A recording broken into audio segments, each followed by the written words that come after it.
Working Class Beer Reviews is looking at Elysian Space Dust IPA. So we can get this party started. I got this old knife got from the kitchen to do the stab here. You guys aren't stabbing your cans, you're not doing it right. Just try it, please. Humor me. Got this globe glass I've used many, many times. Great for IPAs, great for lots of beers. You know, it's not really specific. So on the can, it says Space Dust India Pale Ale. The hopping is pure Starglow energy with Chinook to bitter and late and dry additions of Citra and Amarillo. The brew house. We opened our doors in 1996 when bold art and music defined Seattle. So I'm going for that kind of grunge to post-grunge sound. We carry that same spirit in the way we brew our beer. It's about taking chances, learning from our mistakes, our missteps, and changing perceptions. Pull up a bar stool at elysianbrewing.com. So I wonder if it was originally like a restaurant brew house type place. Don't know. Sorry, it's getting dark. It's just that time of year, and I had a lot to do today. So I'm at the Elysian Brewing website, Space Dust IPA, 8.2% ABV, 73 IBUs. So 8.2, that definitely puts it in the double IPA range. Style, India Pale Ale. Um, Product description, Space Dust balances bitterness with a sweetness of hop flavors, grapefruit, mango, and orange aroma. So a lot of citrus and tropical fruits with a medium body and a dry finish. Okay. So availability is in 22-ounce bottles, 6-pack of 12-ounce bottles, 12-pack of 12-ounce bottles, 6-pack of 12-ounce cans, 12-pack of 12-ounce cans, 19.2-ounce cans. That's what this is. It's one of the stovepipe cans. Half barrel kegs and 6-barrel kegs. So I think a half is a pony and a 6 is a micro keg, or not a micro, mini keg. Can't remember how that goes. Body medium, malts, pales, C15, and dextra pills, hops, Chinook, Citra, and Amarillo. So it did say that on the can. 844 Hop Line is a phone number you can call. So I don't know if that goes to the brewery or if that's just a hotline they developed, maybe where you can call and leave your reviews of some sort. So Origin, first brewed in 2012 as a one-off at our innovation brewery, Elysian Fields. Name originates from the brew day where leftover Galaxy hop dust was spontaneously thrown into the brew, hence space dust. So they're hop dust. Like the chaff of the hops got dumped in there. The beer grew in popularity with our pubs. So there you go. Pubs, restaurant type places, probably where this company started at. Was bottled in our Manic series and eventually became the #1 beer in our portfolio. So this is their flagship, I guess you could say. Galaxy hops were eventually replaced by Amarillo. Okay.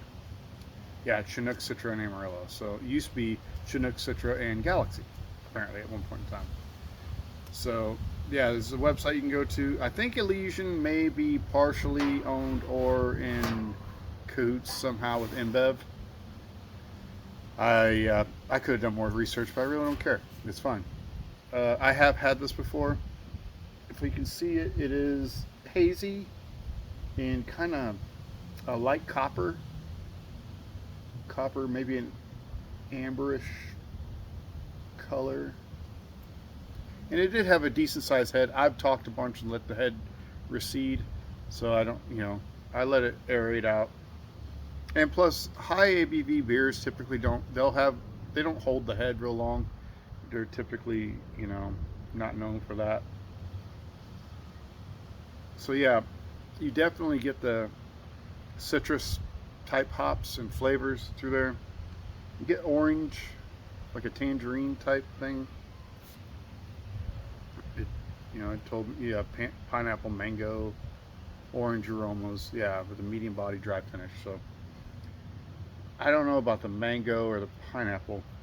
Definitely get orange and pineapple, I would say, is what I'm getting in the aroma.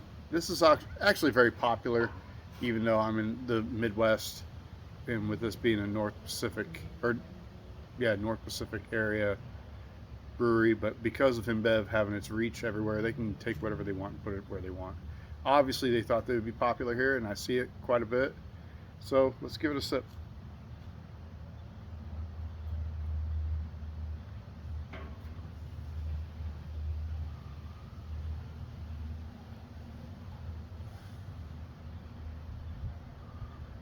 Definitely got some body to it. So medium body, medium to heavy.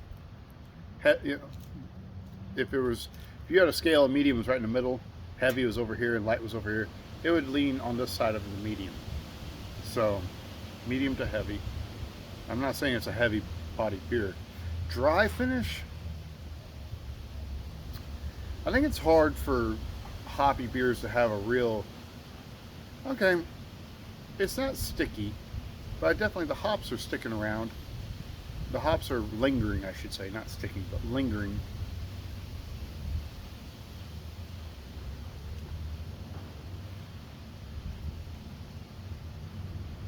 Yeah, I guess I can see where they have the dry finish, because that kind of has that kind of Chardonnay type when you drink wine. That kind of it doesn't leave your mouth clean. I'm not saying it leaves you with it's not a clean finish. It's dry but not clean. So it's dry in the sense that it doesn't leave like a sugary taste on your mouth, but the hops and the hop oil and resin's still there. So it's a dry hoppy finish. I will say that. 8.2. That's pretty stout. With it being a ale, it's not going to be as quickly affecting you as a lager would. Excuse me, a little bit of carbonation though still. I do think with the strong lagers that they could definitely take some hops, because some of them are so sweet, and I know that some people just like the sweetness. But if for someone that's a kind of a hoppy person, if you were to make some, like let's say if they just took Steel Reserve, made it a little more hoppier, a little more bitter to balance out the sweetness, it might actually improve the flavor. But I don't know, maybe they've already ran that test before and they're like, no, people don't like that. No, it doesn't turn out good. Maybe hoppy lagers aren't as good as they sound. Maybe ales lend themselves to a hoppier flavor without them being overly bitter, you know, and maybe they don't balance out correctly. Excuse me. But it is great. It's really good. I paid $2.59 for this can at Discount Smokes and Liquor, and that's better than I would probably pay upwards of $3 or more at like a chain gas station like Break Time or Casey's, or if I was up in Kansas City or down Oklahoma like a Quick Trip or something like that. They'd probably be over $3 for even this can, even though it's not a 25-ounce can or 24-ounce can. These are really popular with the craft brews as far as gas station cans are concerned. So I don't know what 19.2 ounces. It doesn't give it to me in milliliters. It's a 1 pint. Well, obviously a pint 16 ounces, so a pint and 3.2 ounces. I need to do. Oh wait, here we go. Elysian Brewing Company, Seattle, Washington, and Fort Collins, Colorado. So maybe Fat Tire or some other company there. I think there's a lot of different companies in Colorado, and so maybe the New Belgium. That's what it is. New Belgium company may contract brew some of this for distribution purposes to get it more eastward. No, it's good. It's got a neat little, it's got like a hop cone breathing dust. So yeah, so the space dust came to just all the leftover chaff and dust from the hops. They just put it in there, and it must have been a spectacle of some sort at the time, memorable enough to make a story out of it. Yeah, it's pretty good though. If you're in the is it Seattle, yeah, Seattle, Washington area, Elysian. I'm guessing they have breweries, full-on breweries now, but they still have restaurants or something like that. They must have brew houses or places of some sort where this originated from. Check it out. I don't know. Send me some pictures or a link or something like that so I can see what it looks like. I've never been to Washington or Oregon. I've never been to California. Farthest west I've been is Arizona and Nevada. So, got my little pup here. Hey, sweetie. You want to say hi? Yeah. There you go. You want to say hi to everybody? Is that changing weather bothering you? Okay. Anyway, but thanks for watching this video. And if you're a fan of the Elysian brand, I know they have obviously other flavors and stuff, but the only ones I've ever seen are different types of IPAs. There's one, it kind of looks like it's like mystical looking. I can't remember what it was. It's like when you're in Zen with the earth or something like that. More, I don't know. I can't remember. It's orange. The can's orange. This one's kind of teal on the band. There is one higher learning, higher understanding. I don't know. If you guys can think of what I'm thinking of for the Elysian brand, the other IPA that they have, I don't think it's quite as strong. It's not 8.2, and I don't think it's near as hoppy.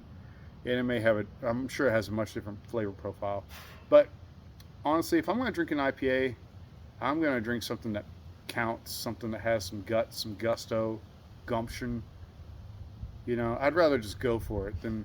I'm not a big session IPA. I don't mind the old-fashioned IPAs, or like between the 5 and 6 range. Those are fine, but you know, for me, being working class, it has a lot to do with price and value. So for $2.59 a can, I figured that especially for a review, I think it'll be fine. I think it's like $10.99 for a 6-pack. That's pretty much what craft beer is kind of leaning towards anyway with this economy, and I don't ever see it coming down. It's kind of what we're stuck with, which is why I stick with Miller High Life for what I got, and I've talked about that a million times. Look through all the rest of my videos if you want to see my point of view of affordable beer. But anyway, thanks for watching, guys, and I appreciate your time, and I really look forward to looking at your input on Elysian Space Dust IPA and the style in general. So I will see you guys later.